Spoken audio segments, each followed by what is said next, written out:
এক ভাই জিজ্ঞেস করেছেন, জুমাবারের মৃত্যুর বিশেষ কোনো ফজিলত সহিহ হাদিস দ্বারা কি প্রমাণিত? সংক্ষেপে বলতে হলে জুমাবারে মৃত্যুর বিশেষ কোনো ফজিলত সহিহ হাদিস দ্বারা প্রমাণিত নয়। সহিহ হাদিস দ্বারা প্রমাণিত নয়।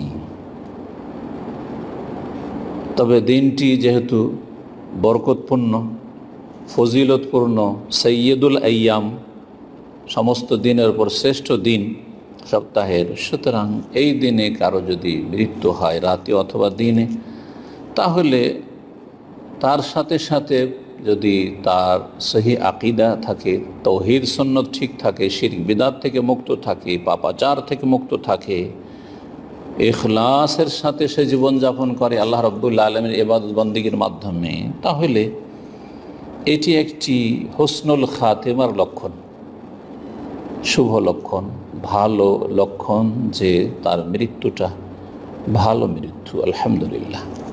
এর বেশি কিছু না। যে হাদিসগুলি এই মর্মে রয়েছে সবগুলি জয়ীফ। হাদিসগুলি আজকে পেশ করব, যদিও একটু সময় লাগবে সংক্ষেপ উত্তর দেওয়ার পর। প্রথম হাদিস তিরমিজিতে রয়েছে, ইমাম তিরমিজি রহমতুল্লাহ আলাইহির সুনান বা জামে। আব্দুল্লাহ বিন আমর বিন আস রাদিয়াল্লাহু তাআলা আনহু থেকে বর্ণিত, ক্বালা রাসূলুল্লাহ সাল্লাল্লাহু আলাইহি বলেছেন, মা মিন মুসলিমিন ইয়ামুতু ইয়াওমাল জুমআ আও লাইলাতাল জুমআ, যে কোনো মুসলিম যদি জুমার দিনে অথবা রাতে তার মৃত্যু হয়, ইল্লা ওয়াকাহুল্লাহ ফিতনাতুল কবর, তাহলে তাকে আল্লাহ কবরের ফিতনা থেকে রক্ষা করবেন। কবরের ফিতনা মানে কবরের পরীক্ষা, মুনকার নাকিরের প্রশ্ন। হাদিস সহিহ হইলে তো কত সুন্দর কথা। মুসনাদ আহমদের দ্বিতীয় হাদিস, আব্দুল্লাহ বিন আমর বিন আস রাদিয়াল্লাহু তাআলা আনহু থেকে বর্ণিত, বর্ণনাকারী একই সাহাবী, শব্দের পার্থক্য শুধু রয়েছে। রাসূলুল্লাহ সাল্লাল্লাহু আলাইহি বলেন, মান মাতা ইয়াউমাল জুমআহ, সেখানে ছিল মা মিন মুসলিম ইয়ামুতু ইয়াউমাল জুমআ, এখানে মান মাতা ইয়াউমাল জুমআ আও লাইলাতাল জুমআ, কেউ যদি জুমা বারে বা জুমার রাতে মারা যায়, ওকিয়া ফিতনাতাল কবরি, তাহলে কবরের ফিতনা পরীক্ষা থেকে তাকে রক্ষা করা হবে, বাঁচিয়ে দেওয়া হবে।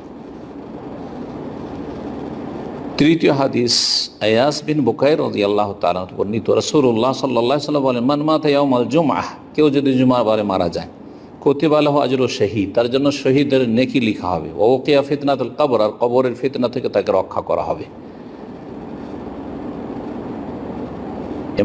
ইমাম হুমায়দ বিন জনজুয়াই তারগীবে বর্ণনা করেছেন, আর হাদিসটি আল মাতালিবুল আলিয়াতেও রয়েছে।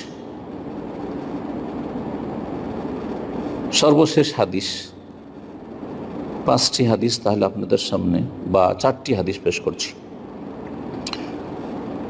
4 নম্বর হাদিস হিলিয়াতুল আউলিয়ায় রয়েছে, জাবের রাদিয়াল্লাহু তাআলা বর্ণিত, রাসূলুল্লাহ সাল্লাল্লাহু আলাইহি ওয়াসাল্লাম বলেন, মান মাতা ইয়াউমাল জুমআ, কেউ যদি জুমাবারে মারা যায়, আও লাইলাতুল জুমআ, অথবা জুমার রাতে মারা যায়, উজিরা মিন আযাবিল কবর, কবরের আযাব থেকে তাকে রক্ষা করা হবে। ওয়া জাআ ইয়াউমাল কিয়ামাতি আলাইহি তাবিউশ শুহাদা, কিয়ামতের দিনে এমন অবস্থা আসবে যে তার উপর শহীদদের মোহর লাগানো থাকবে, মানে শাহাদাতের মর্যাদার মোহর লাগানো থাকবে।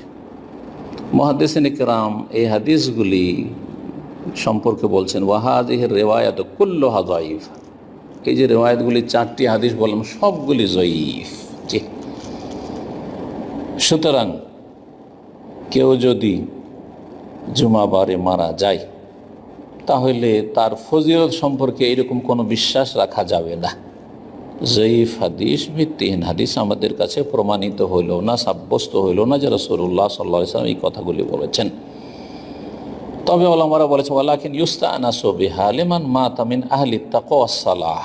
হ্যাঁ, এখান থেকে এতটুকু শুধু নিতে পারি যে কোনো যদি মুত্তাকি, পরহেজগার, নেক ব্যক্তি, আলেম অথবা আবেদ, নেক ব্যক্তি যদি ইন্তেকাল করেন জুমার রাতে বা দিনে, তাহলে ভাগ্যটা ভালো এবং এটা ভালো লক্ষণ। যেমন শুরুতে বলেছি, ওয়ায়ুস্তাবশারু বিহা, এবং সুসংবাদ নেওয়া যেতে পারে তার ক্ষেত্রে, লিমান হাসানাত খাতিমাতুহু, যে তার খাতেমার সমাপ্তিটা সুন্দর হয়েছে, তার পৃথিবী থেকে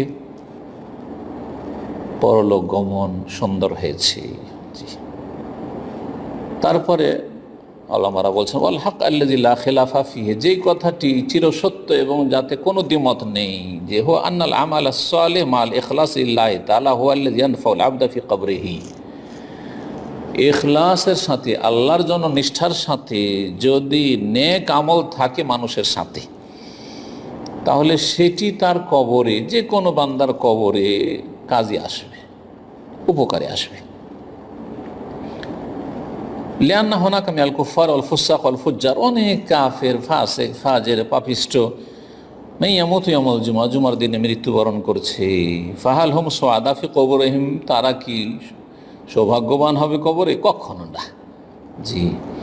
এবং কবরের আযাব এবং নিয়ামতের যে হাদিসগুলি রয়েছে তাতে রয়েছে যে পাপিষ্ট লোকের কাছে তার পাপাচারগুলি, গুনহার কাজ যে করেছে সেগুলি আসবে একবার বিকট এবং জঘন্য আকৃতি নিয়ে, আর বলে আনা আমালুকাল কবিহ, তোমার, আমি জঘন্য কাজ, পাপের কাজগুলি করেছো, আমি তোমার ওই পাপগুলি। আর যেই ব্যক্তি নেক আমল করে গেছেন, নেক আমল মৃত্যুবরণ করেছেন, তার নেক আমলগুলি আসবে বড় সুন্দর রূপ চেহারা নিয়ে, আর এসে সুসংবাদ দিবার বলে আনা আমালুকা সলেহ, আমি তোমার নেক আমল। তাহলে কবরে বোঝা গেল যে নেক আমল কাজ দেবে। আল্লাহ রাব্বুল আলামিন আমাদেরকে নেক জীবন গড়ার তৌফিক দান করেন। এই পথে আল্লাহ রাব্বুল আলামিন আমাদেরকে অবিচল রাখেন এবং আল্লাহ যেন আমাদের খাস মদদ করেন।